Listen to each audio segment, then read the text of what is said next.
In the year 70 AD, Roman legions sacked and burned Jerusalem. Israel would remain a nation in exile for nearly 2,000 years.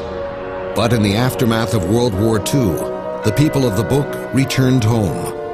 Israel's rebirth and survival in the 20th century has often been called a miracle. Those who were there cite their own experiences as proof. I'm Michael Greenspan. I'm an investigative journalist. These are their stories.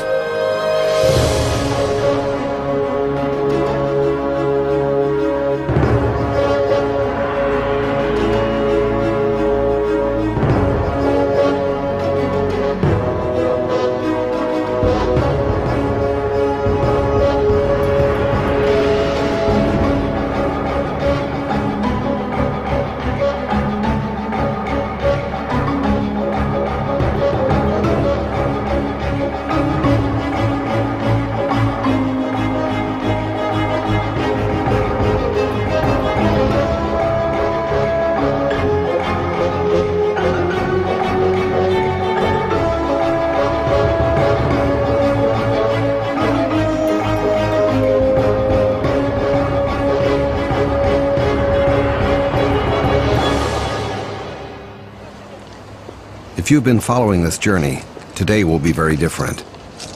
There is a single event in the 20th century by which all of Jewish life has been marked, and which has marked all Jews forever after.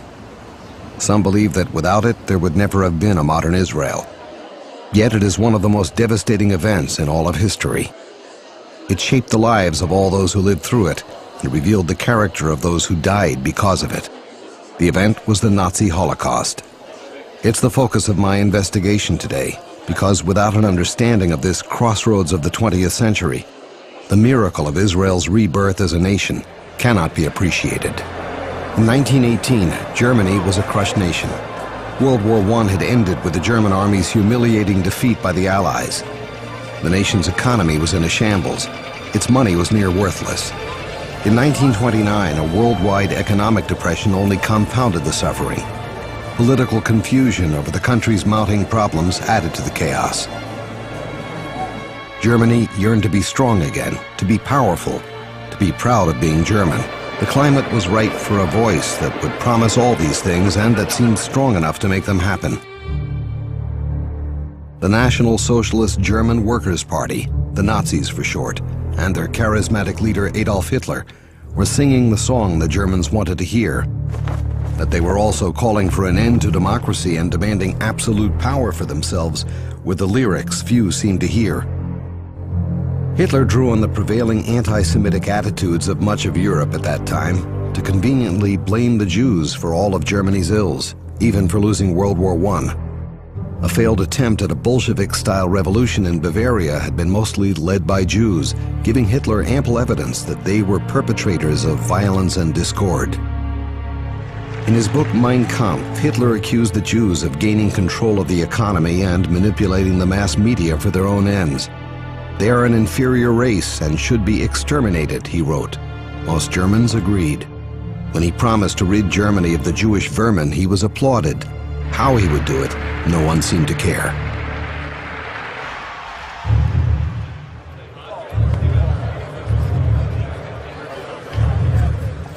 The elections of 1932 made the Nazi Party a force that could now impose its will on the government. In January 1933, President von Hindenburg named Hitler Chancellor. The next month, the Nazis burned the Reichstag, Germany's parliament building, blaming the fire on the communists. Hitler convinced President von Hindenburg, for the sake of the people and the state, to sign what amounted to a grant of martial law, wiping out individual rights and letting the Nazis jail anyone without a trial. By July, freedom of the press was outlawed, labor unions were dissolved, and except for the Nazis, all political parties were banned. When von Hindenburg died in 1934, Hitler gave himself the title Führer, leader. He would probably have preferred the title God. He certainly acted like one. Hitler told the people his Third Reich would last for 1,000 years, and they believed him.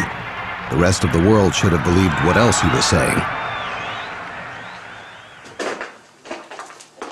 The Valley of the Lost Communities is one of the exhibits at Yad Vashem, the Holocaust Museum outside of Jerusalem, memorializing more than 5,000 Jewish communities that literally vanished because of the Holocaust. I'm meeting Shulamit Enber, one of the directors of the International School of Holocaust Studies here at Yad Vashem.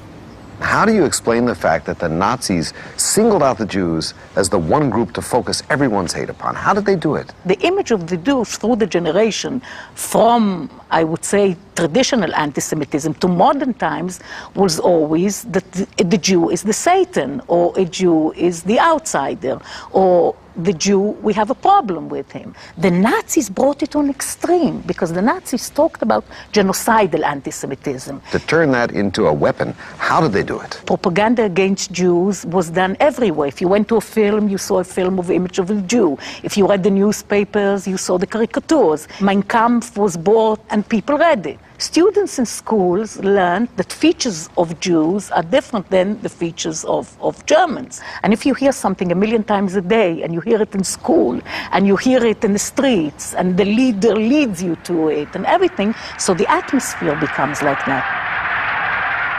Hitler's secret police, the Gestapo, shot or jailed anyone even suspected of opposing the Führer. By 1938, the Nazis controlled where a person could work and what he could earn. All children were required to join the Hitler Youth Organization and taught to spy even on their parents. Germans of Nordic descent, of Aryan blood, as Hitler had described them in his book Mein Kampf, were declared superior to all others. Jews, Slavs, and everyone else were all inferior. The word extermination appeared in Hitler's new rhetoric of hate. Once in power, Hitler lost no time in his war against the Jews. By 1935, German Jews had been stripped of citizenship, lost their jobs, kicked out of schools, banned from meeting, forbidden from marrying non-Jews, forced to sell all property. Many left. Millions of others kept believing it would all go away like a bad dream. But Hitler's dream was about to become their nightmare. In 1936, he broke the Versailles Treaty and reclaimed the Rhineland. Nobody stopped him. In 1938, he took over Austria, and then Czechoslovakia. Again, the world stood by and watched.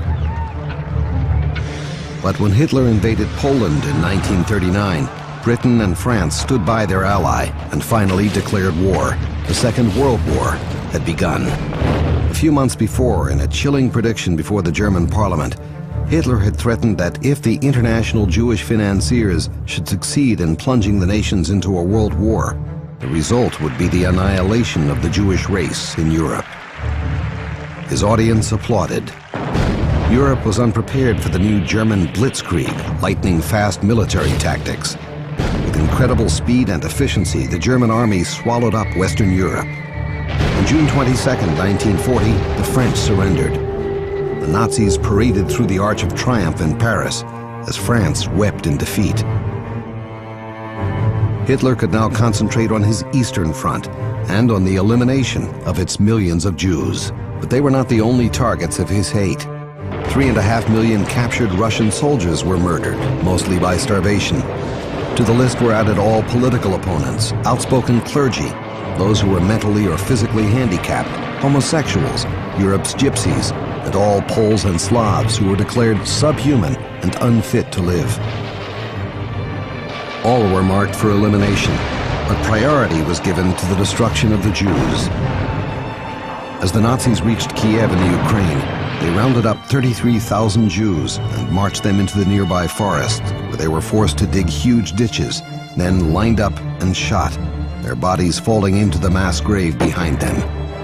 An estimated 1 million Jews were executed this way between 1941 and 1942. As the Nazis conquered Europe, millions of Jews were rounded up and imprisoned in overcrowded walled ghettos, the most infamous of which was in Warsaw. Conditions were so bad that nearly a fourth of the Warsaw Ghetto died in 1941 alone. How did the Jews let the Holocaust happen to them? Usually the Jew doesn't know what is expected from him and what's going to come. That was the whole system. They close you in the ghettos. The first thing that they take away from you are the radios. They disconnect you from the world. You absolutely, the only newspapers that are allowed, the Nazi newspapers. If you get some information, it could be from the underground newspaper. I think the question is not how the Jews died, but the question is how the Jews lived. You know, how they died, I can understand. They put them in ghettos, they starve them, they give them between 180 to 800 calories a day in the Warsaw ghetto, and 100,000 people fall in the streets and die out of starvation. You know, isolated from the world with walls. So how did they live? What happened to them? For parents to have a relationship with their children in the world of chaos, when there's not enough to everyone to eat in the house, and still talk to them about values and still talk to them about all sorts of things, is so important. But what astonishes me the most is the moral dilemmas they had. Why did they want to live and not commit suicide? Did they believe in the future? You know, in every ghetto there were hospitals. Now, Germans didn't provide them with medicine to save their life. So you understand that doctors that take care of patients, they have moral dilemmas to who to divide the medicine. And there's a very interesting meeting taking place in 1943 in the Vilna ghetto. The head of the hospital invites 5 people to a secret meeting in the ghetto. Listen who invites: a rabbi, a judge, 2 colleagues of him that are doctors, and 1 person from the Jewish leadership. They document the meeting. Why do they document this secret meeting? They want people in the future to know the situation they were and not to judge them, and to understand that they tried as much as they could to fight for life. He says, I have people sick in my hospital with diabetes. I managed to smuggle medicine that has to last for 3 months. If I offer all the sick people in my hospital the same amount of the insulin, they will probably die before a month pass. If I choose people that are less sick and offer them a larger amount of the insulin, maybe they'll survive. The 5 people are furious at him. They ask him, how can you present a dilemma like this to us? You're a Jewish person, you're a doctor. And the end of the dilemma was that everyone died in his hospital. Now, I can tell you that some people in the diaries in the Holocaust in 1943 are frightened. Is this the end of the Jewish world? Hitler's aim was not containment, but total annihilation. For that to happen, there had to be a grand plan, a final solution. At a secret meeting on January 20th, 1942, at a villa in a Berlin suburb, the Nazi leadership outlined a coordinated strategy to eliminate Europe's 11 million Jews once and for all. Essential to the plan was conversion of the network of concentration camps into efficient killing factories, the largest of which was at Auschwitz in southern Poland. Poland's 3 million Jews would be the first in line. 3 new gassing centers were built for their extermination. Deportations to the camps began almost at once, and the death trains began to roll from every corner of Europe, from every land where the Nazi boot had landed. Believing that they were being taken to work camps, the Jews boarded the death trains with little resistance. Rumors of extermination were dismissed as preposterous. That such a horror could be conceived, much less perpetrated by a civilized country in the 20th century. One of those who boarded the death train to Auschwitz was Nobel laureate author and human rights advocate Elie Wiesel. He remembers. The train were very kind to each other. Very kind. Even if we shared food, we played together, of course. No. We were thirsty because there was no water, so all right, we shared. The train was a train of solidarity. When we came in the train after 3 days to Auschwitz, and we saw the railway Auschwitz, and then my father said, what's that? What is that? We were told, of course, we were going to a labor camp. The small town of Auschwitz would likely have remained a little-known enclave of medieval history had it not been for the decision by the Third Reich to convert its abandoned military barracks into a concentration camp. With the construction of Birkenau, or Auschwitz II, nearby, it became the largest killing factory ever conceived. German criminals were recruited to help staff the camp, brutal murderers and sadists performing unspeakable horrors on the helpless inmates. Double rows of electrified fences made certain that attempted escapees would meet with death. Even so, a handful did manage to do so, usually resulting in scores or even hundreds of others being put to death as punishment to the camp. Despite the enormous death rate from disease, starvation, and selection for the ovens, the camp population continued to grow. Each day, thousands were selected for extermination. The rate of killing became so great that huge pyres were used to burn the bodies. The building of massive crematoria expedited the process. Thousands could be disposed of each day.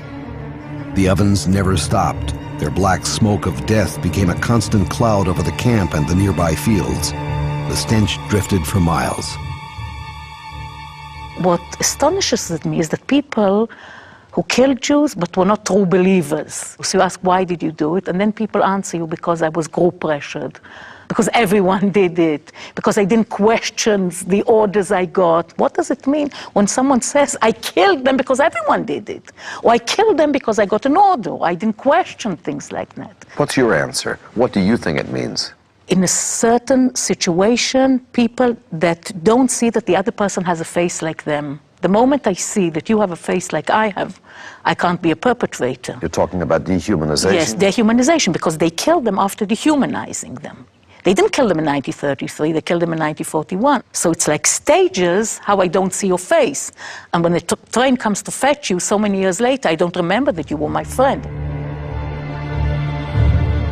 The death camps became testing centers for new medicines for German pharmaceutical companies. Grotesque experiments were carried out on the prisoners to learn the ultimate threshold of pain. Limbs and organs were extracted, and horrific surgical experiments performed on thousands of Jews and others. Prisoners became the guinea pigs to learn what poisons could be used to perform mass executions. The infamous Zyklon B poison was first tested and then employed at Auschwitz. Unsuspecting arrivals were ushered into the giant showers, the doors locked, the canisters of deadly gas then poured upon the helpless victims. When the fumes cleared, the doors were unlocked, the bodies stripped of valuables. Hair was removed to make cloth, teeth were removed. Flesh from the bodies was then rendered to make soap. The remains were turned into ashes in the nearby ovens. When we see pictures of Jews being herded onto trains and being taken to the gas chambers, our natural tendency is to see them as helpless victims. Yet one of the most inspiring discoveries to me was to learn of the documented accounts of thousands of Jews who would spontaneously begin to sing songs of their faith as they realized what was happening. Many reports have surfaced that as the Jews were locked in the gas chambers and deadly poisons were permeating the room, the German guards above would often hear singing from below. I believe with perfect faith in the coming of the Messiah, and though he is delayed, I still believe. And though he is delayed, I still believe, they sang. The prophet Hosea declared of Israel, I will ransom them from the power of the grave, I will redeem them from death. The Nazis tried to dehumanize the Jews in order to annihilate them without conscience. Instead, the sting of death was removed by the power of faith. In the face of death, they proclaimed life. Against the tyranny of hate, they declared the triumph of divine love. In the end, that power would prevail. Hitler was obsessed with his genocide of the Jews. Even as his armies were losing the war, the extermination effort was intensified. Death train schedules were prioritized over those of other military transports. Resources in dwindling supply were nonetheless directed to maintain the operation of the killing factories. By now, the Nazis' secret horror could no longer be hidden.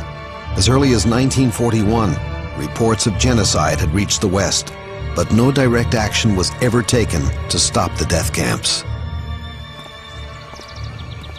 But there are those who did resist, and those who did do what they could do to save the Jews, among them many Christians.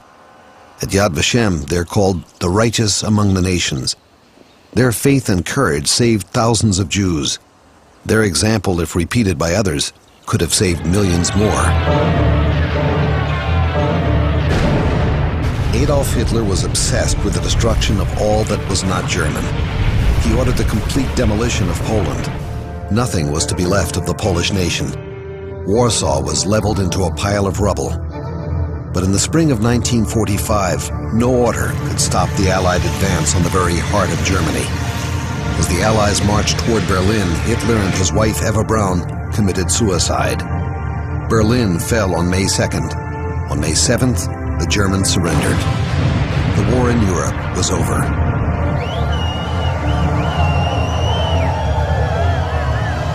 Yesterday morning at 2:41 a.m., the designated head of the German state signed the act of unconditional surrender of all German land, sea, and air forces in Europe. Long live the cause of freedom. God save the King. We may at last make one pause for Thanksgiving, and let us remember those who will not come back, and their constancy and courage in battle, their sacrifice and endurance in the face of a merciless enemy. We have come to the end of our tribulation, and they are not with us at the moment of our rejoicing.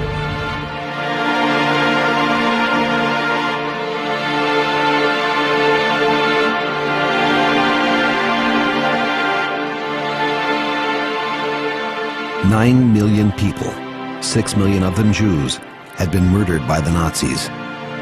The legacy of hate would haunt the rest of history. Some would try to forget, some would claim it never happened, but the evidence demanded a different verdict.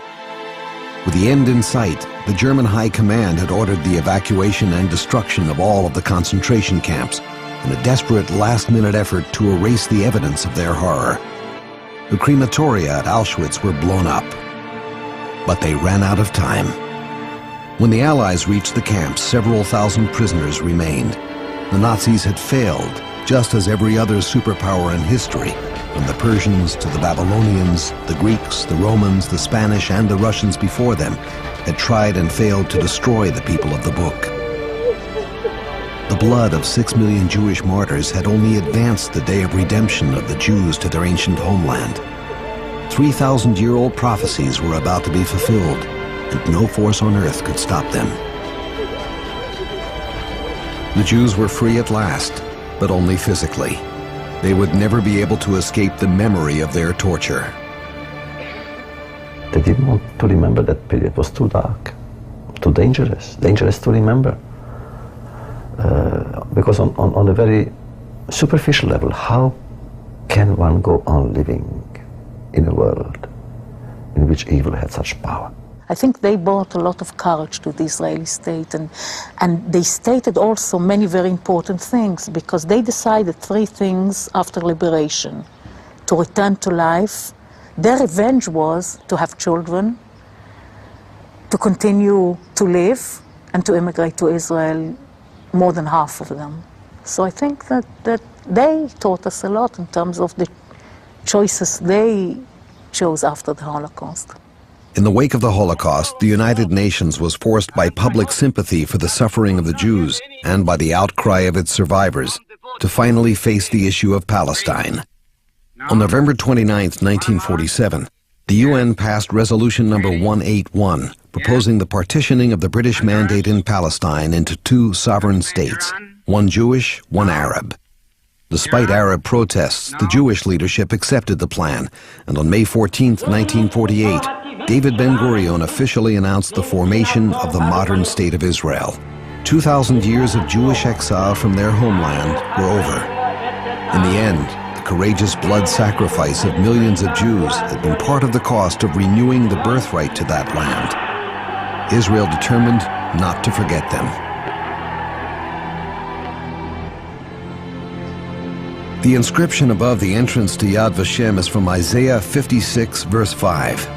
And I will give them in my house and within my walls a memorial that shall not be cut off. In the heart of the museum is a rotunda where the files of 3 million men, women, and children who perished in the Holocaust are preserved for all time. For many, this record is the only legacy that they ever lived at all. There remain 3 million more names to be found and recorded, and so the work goes on. Above the archives, a seamless ribbon of photographs encircles a dome that reaches up to a circle of light. The faces are with us no longer.